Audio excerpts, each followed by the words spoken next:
Inhabitants of some neighborhoods in Cameroon's economic city Douala that are usually flooded have begun expressing concerns on how they will live during this raining season. We visited Mabanda, one of the neighborhoods, serve as the International Day Against Drug Abuse and Illicit Trafficking. Tens of millions of people suffer from drug use disorders. Less than 1/5 are in treatment. In Douala, we visited a disintoxication statistics from the doctors show that at least 400 people are consulted each year just in that center alone. Those are major stories. Details right ahead.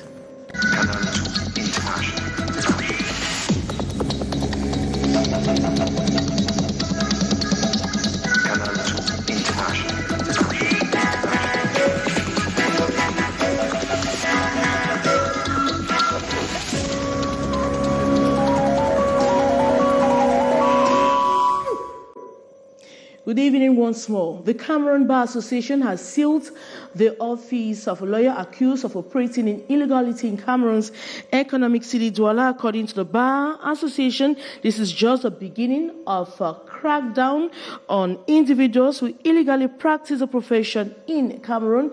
Details of that story with our reporter, Gladys Ambo Diba. This is the cabinet of the Imposter Lawyer that has been sealed in Akwa Douala by the Cameroon Bar Association. The lawyer has been accused by the Bar Council President Mba Eric Mba and other members of the Bar Association of illegally practicing the profession and usurpation of office. He is not a lawyer. We went back into the annals of the bar. We realized that in 1999,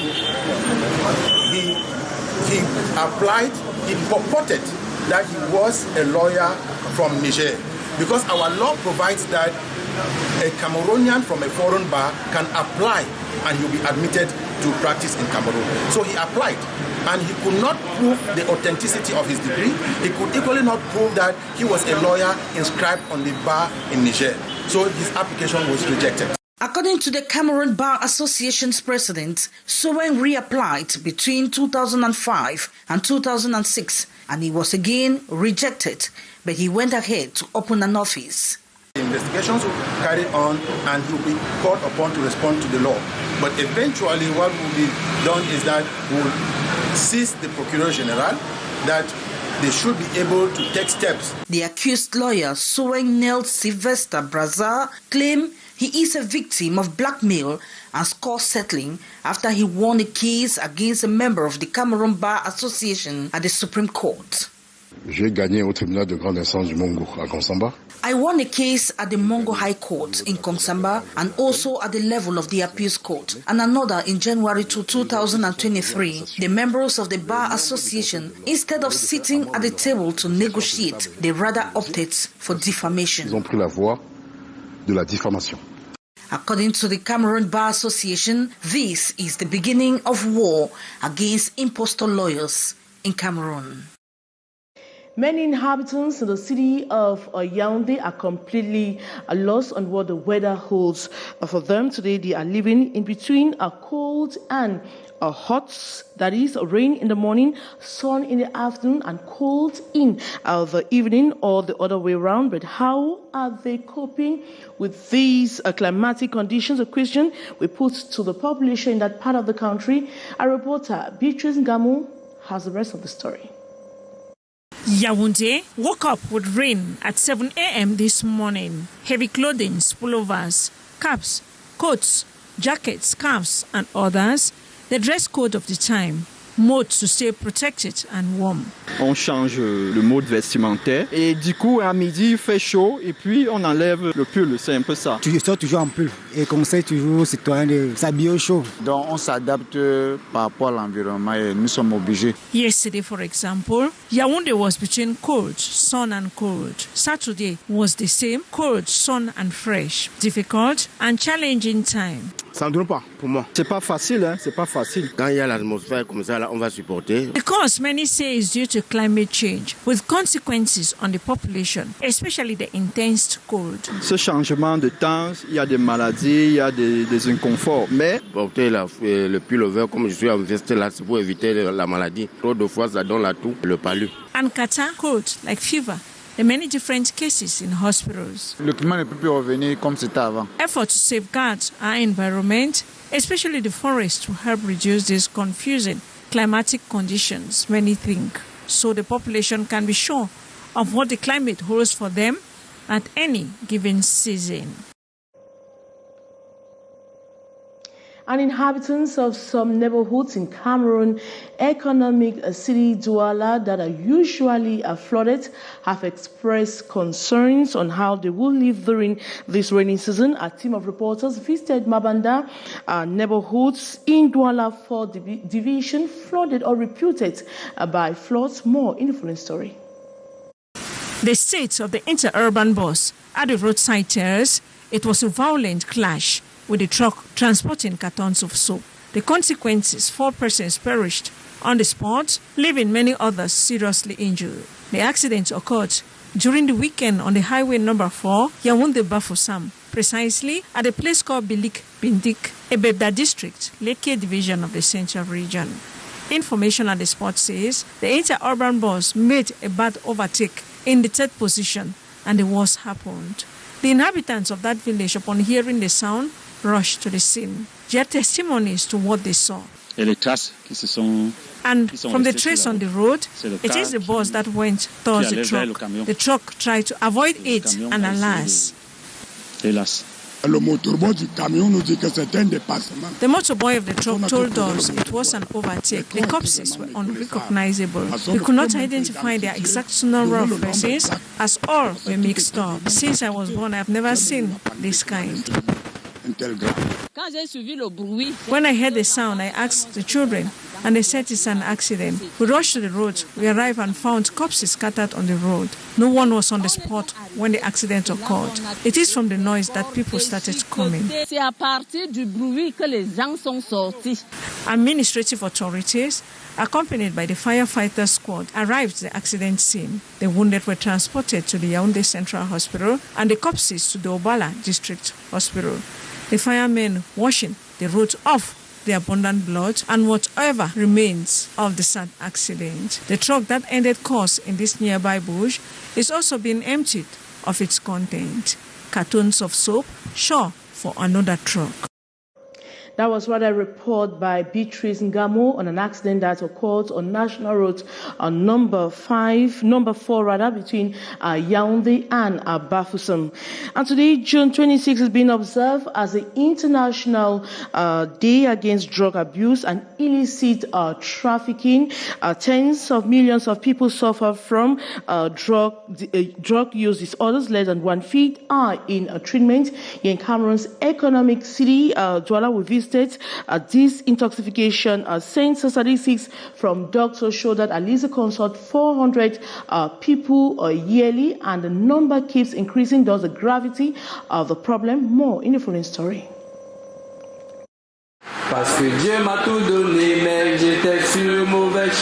Singing is one of the ways of distraction as they are caged in this specialized center, far from their comfort zones and communities. They are undergoing disintoxication from cocaine, alcohol, tramadol, and other hard drugs. I don't smoke in the midst of people. It's of recent that I travel, I start smoking in the midst of people. At 27, Tabe has been consuming drugs since his primary school days. Even after traveling to Europe, he continued consuming. While there, his situation got worse and had to return to Cameroon. He talks of peer pressure. It's from when I was there, I was still from Europe. I feel for go to medical, you need to pay money. We met more than 30 of such youths facing severe consequences of drugs in their system. Most of them are in chains because of their violent nature. There's crack and there's crystal ice. Those are the 2 heavy drugs that are in Europe, and bonsai. All the drugs that I've taken in Europe, they are not here. And their priority is not to clean the system, but is to change their habit. because clean the system will not help them. Mabu Caroline is a specialized nurse at the Cam Siham Foundation, specialized in detoxification. She talks of different types of drugs consumed by youths and the consequences in their system. Somebody who take drugs, he cannot go far. You see some person that are student, when they will start take drugs, they will stop going to school because they lost their control. When you are taking drugs, for long, the drugs will take control to you. The specialized center receives more than 400 people each year, mostly youths who have become addicted to drugs. Besides detoxification, they are taught how to begin life from zero. Much attention is paid on their attitude towards reinsertion into the society. The National Communication Council and media stakeholders today held an exchange forum in Yaoundé to seek mechanisms of eradicating hate speech in Cameroon. In the Cameroon media, a disturbing situation that warrants urgent and official measures. More on the story with our reporter Haisencha. The fight against hate speech in Cameroon is a battle to be tackled at all fronts. Perpetrators relaying the unpleasant utterances through the media. The National Communication Council say no to the growing phenomenon. Reason for bringing together media owners, journalists, regular television and radio panelists, civil society and representatives of public institutions, as George Ebonking remind all of their respective role. In participating in this meeting, you are contributing to banish the rather extreme repercussions of hate speech, which are the accentuation of division and radicalization, the rise of extremism. I firmly believe that this is not what we wish for our beloved country.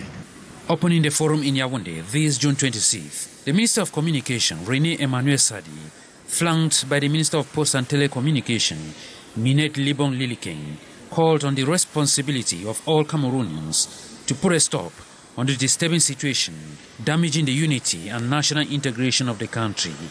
We should be careful because these phenomena can jeopardize our living together, stability of our institutions.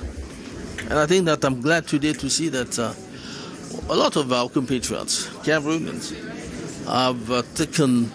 have been conscious of that threat, of that danger. We are mobilizing to say stop to that phenomenon which is dangerous. Aside the traditional media, the seminar also focused on seeking mechanisms to eradicate hate speech in the different social media platforms, which is on a geometric rise. Inhabitants of some neighborhoods in Cameroon's economic city, Douala, that are usually flooded, have expressed concerns on how they will live during this rainy season. A team of reporters visited Mabanda, one of the neighborhoods in the Douala 4 council area reputed for floods. More on the story with our reporter Gladys Ambu Tiba. Characterized by mud, stagnant water and absence of gutters, movement on this route that leads to several homes and Mabanda Kloklo in the Douala 4 subdivision is almost impracticable. During the rainy season, life here is very, very difficult. When rain falls, you see some of our houses flood. You see there's water inside the houses. Some of us are even unable to so you find some of us even carrying buckets, carrying water inside the house to flush it outside. That's to reduce some of the quantity of the waters. That's because of the enormous floods in the quarter. There are some houses just like this one you're seeing. When it rains, water enter inside. In the night, midnight, you will see children up trying to remove water from the house. It is really not easy. It is the same situation faced by most inhabitants who live around the vicinity of Government Bilingual High School Mabanda. The area is flooded all year round. High tides in the dry season and heavy downpour in the rainy season flood this area, and the consequences are enormous, ranging from drowning to waterborne diseases. Il faudrait que tu portes les bottes. In the heart of the rainy season, inhabitants are obliged to use boots to brave the flood when they leave their homes. Some take along extra dresses to change when they arrive the main route around the market. Some fall in the waters while being transported. Children drown, with others contracting diseases. When it flows too much, we just keep the children away from the water because sometimes it carries some children away, so we just keep them away from the water. Community work and individual efforts to prevent floods do not seem to yield fruits. The problem is the gutter, it's not even the road. The problem is the drainage system. Because, Mom, just look, this was a gutter that was circulating. But look at how it is just blocked like that, and nobody is saying anything. See, even the gutters here, we tried opening it, but the gutters are still locked. Because the more we open it, it seems as if the more we open it, the more people are trying to pass, the more bikes and vehicles are trying to pass, the more they send back the mud into the gutters. Here in West End, close to the creeks, the situation is different. Presque tous les dimanches pour faire passer l'eau, faciliter l'eau, que l'eau entre dans les grands caniveaux. With the effort, inhabitants in these neighborhoods still live in constant fear of the unknown, especially during the rainy season. And the Social Democratic Front Party, the SDF, has announced that the funeral of Chairman Ni John Afrondi will hold between the 27th and the 29th of July. The party muting all other activities until after the burial measure declaration at the NEG meeting that held over the weekend. More with our reporter, Hysen Shah. It was the first National Executive Committee meeting of the Social Democratic Front after the demise of the party chairman, Ni John Frundi, and the key issue on the table was to plan for the funeral program.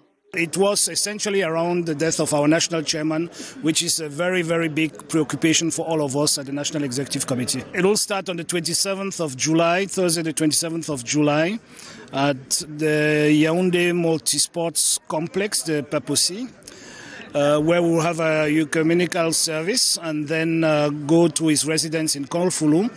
And on the 28th of July, we will go with him to Bamenda, where we'll have a rally at Commercial Avenue at the grandstand, from where we'll head to his church, which is Presbyterian Church Musang, and from where we'll hold an all-night wake-keep in his residence in Tarikon. And on Saturday, we'll have the burial. Saturday 29th, we'll have the burial in Babatu. All SDF activities put on hold, even the much-awaited Congress earlier scheduled for July 28 and 29, 2023. As you know, the Secretary General of the party sent out an internal note suspending all party activity that is not linked to the funeral of our national chairman. And so we just postponed that note until after the funeral of the national chairman. And the party convention will hold a couple of weeks or months after. So I guess it will be around the month of October. The NEC meeting on June 24th was presided at by the first Vice President, Joshua Usi, who later led the NEC members to an official condolence visit at the Kolfulu residence of the departed chairman. And 22-year-old Cameroonian artist in the United States of America has taken the Cameroon music industry to another level. She has won the New Act category at Bet 20 of Cameroon's Northwest region. Born in America in 2001, she is not only a songwriter, but additionally a music industry director and mixing engineer. Representing Cameroon at the Black Entertainment Television BET 2023 Awards, which held June 26, 2023, she won the New Arts category, which she was contesting with upcoming Nigerian singer Asake. The BET Awards is an American award show that was established in 2001 by Black Entertainment Television Network to celebrate Black entertainers and other minorities in music, film, and philanthropy. At the age of 4, she left the United several singles, Levels in 2019, Revenge, and My Place in 2020.